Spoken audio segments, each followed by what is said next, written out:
Penerbit Erlangga bersama Universitas Muhammadiyah Tangerang Sabtu 23 Agustus menyelenggarakan seminar Deep Learning di Auditorium Menara 19 Tangerang, Banten. Seminar kali ini mengangkat tema mendidik dengan makna strategi Deep Learning untuk pembelajaran yang berdampak. Seminar menghadirkan Profesor Suyanto selaku Ketua Tim Pengembangan Pembelajaran Mendalam Kemendikdasmen dan Kepala Dinas Pendidikan Kota Tangerang, Jamaluddin. Acara ini juga menghadirkan manajer e-commerce Penerbit Erlangga, Budiono Dinata, serta public figure seperti Sonya Fatmala. Seminar yang diikuti kepala sekolah, guru, dan pengawas ini diharapkan dapat memberikan pembelajaran mendalam bagi peserta didik. Saya kira ini acara yang luar biasa ya, dihadiri oleh banyak guru, kepala sekolah, dan kita bisa berdiskusi dengan mereka di samping kita bersilaturahmi.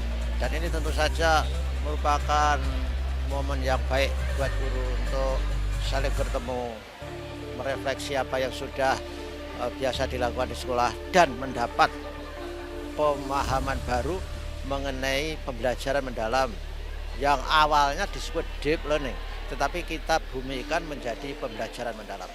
Saya juga terima kasih kepada Erlangga bisa mengumpulkan guru yang sebanyak ini, karena tanpa guru dikumpulkan, diberikan seminar, maka dia tidak bisa mengupdate pedagogis yang harus dilakukan pada saat ini yang menghadapi tantangan-tantangan ke depan yang luar biasa sulit dan rumit. Alhamdulillah ini luar biasa yang diinisiasi dari UMT termasuk dengan Erlangga tadi dengan Profesor Suyatno yang yang membuat buku atau mengarang buku yang terkait dengan deep learning, dan ini saya rasa bisa dikembangkan di Kota Tangerang. Ya, tentu saja ini sebuah layanan dari PT Penerbit Erlangga kepada guru-guru dan calon guru, karena memang pesertanya adalah mahasiswa dan juga sivitas akademika kampus. Lalu kemudian juga ada memang praktisi guru. Tentu saja kesannya sangat antusias ya peserta. Terhitung bahwa jumlah peserta yang mendaftar itu 1.200, artinya over dari target yang kami targetkan dari 1.000.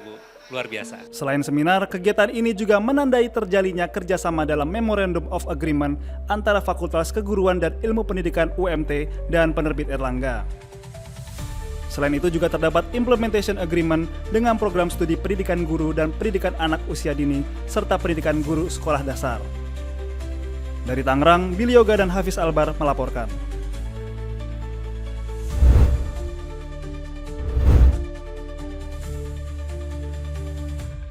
Laga pekan ketiga kompetisi sepak bola Liga Super Indonesia tahun 2025-2026 antara Persebaya kontra Bali United diwarnai pesta gol di Stadion Gelora Bung Tomo, Surabaya. Total 7 gol tercipta saat Persebaya membekuk tim tamu Bali United dengan skor 5-2. Gol Persebaya masing-masing dicetak oleh Franco Rivera pada menit ke-37, Risto Mitrevski pada menit ke-44, dan Mihailo Perovic pada menit ke-53. Kemudian Bruno Moreira menambahkan gol melalui titik putih di menit ke-61, serta satu gol lagi dijebloskan Gali Freitas pada menit ke-82.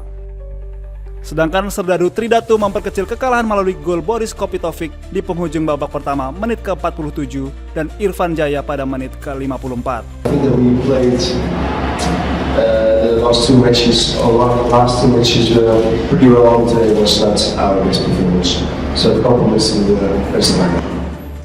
Momen ini menjadi kemenangan perdana bagi Persebaya di hadapan supporter bonek pada musim kompetisi tahun ini. Kemenangan ini juga merupakan kemenangan pertama Green Force selama 3 musim berturut-turut atas Bali United. Assalamualaikum warahmatullahi wabarakatuh. Salam sejahtera bagi kita semua. Shalom, Om Swastiastu, Namo Buddhaya, salam kebajikan. Yang saya hormati saudara-saudaraku sebangsa dan setanah air. 80 tahun Indonesia merdeka adalah bukti kekuatan persatuan. Tema tahun ini, bersatu, berdaulat, rakyat sejahtera untuk Indonesia maju. Mengingatkan kita semua bahwa kemerdekaan tak hanya sebuah simbol, tetapi tanggung jawab. Sebagai Menteri Hukum, saya menegaskan hukum yang adil adalah fondasi kedaulatan. Tanpa kepastian hukum, tak ada rasa aman. Tanpa rasa aman, tidak mungkin ada kesejahteraan rakyat. Hukum yang tegak akan melindungi hak-hak warga negara, memperkuat rasa persatuan, dan menjadi pengawal Indonesia menuju kemajuan. Mari kita jaga persatuan, tegakkan hukum, dan wujudkan Indonesia yang maju. Karena hanya dengan bersatu, kita dapat meraih cita-cita besar bangsa, yaitu Indonesia yang berdaulat, adil, makmur, dan maju. Selamat Hari Ulang Tahun ke-80 Kemerdekaan Republik Indonesia. Dirgahayu Indonesiaku, jayalah untuk selama-lamanya. Merdeka, merdeka, merdeka! Terima kasih. Wabillahi taufiq wal hidayah. Assalamualaikum warahmatullahi wabarakatuh.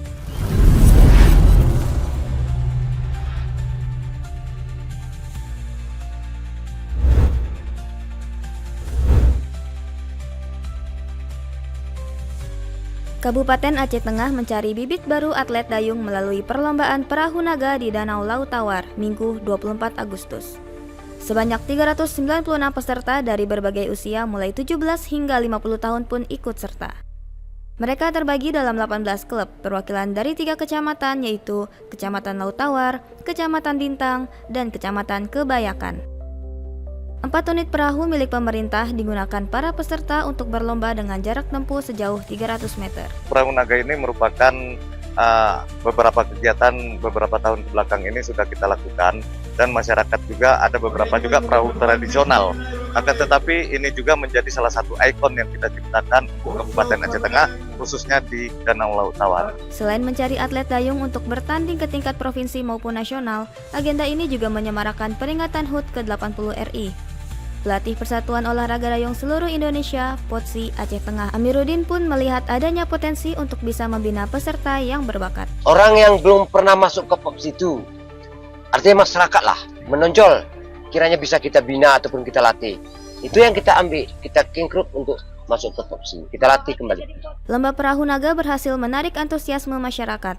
Para penonton pun berdatangan tidak hanya dari Kabupaten Aceh Tengah, namun juga dari daerah lainnya seperti Biruwen, Bener Merah, Aceh Utara, dan kota Luk Sumawe. Kegiatan ini juga menjadi peluang untuk meningkatkan perekonomian, khususnya bagi para pelaku UMKM yang berada di sekitar Danau Laut Tawar.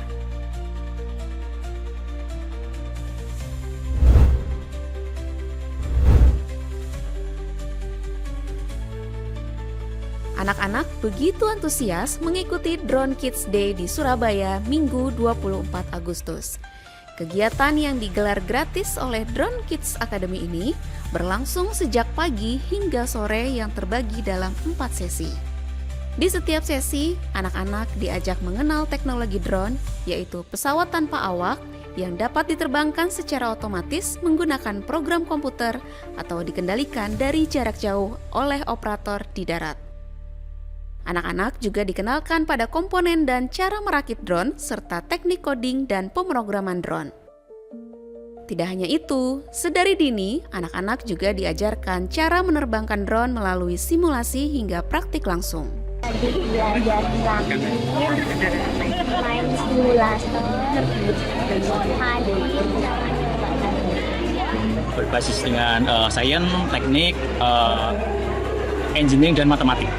Jadi anak-anak sekarang harus mulai dikenalkan karena teknologi drone ini sudah mulai masif, apalagi di negara-negara luar pendidikan drone ini seperti ini sudah sangat berkembang luas. Jadi kami berharap dengan adanya event ini, adik-adik tentunya yang dari kalangan usia 8 sampai 13 tahun sudah mulai mengenal apa itu teknologi drone. Meski mayoritas anak-anak yang mengikuti kegiatan ini belum memiliki drone di rumah, namun mereka tetap bersemangat untuk mendapatkan edukasi tentang teknologi drone. Dalam dunia kerja profesional saat ini, drone sudah sering digunakan misalnya untuk perekaman gambar melalui udara demi mendapatkan data untuk keperluan survei.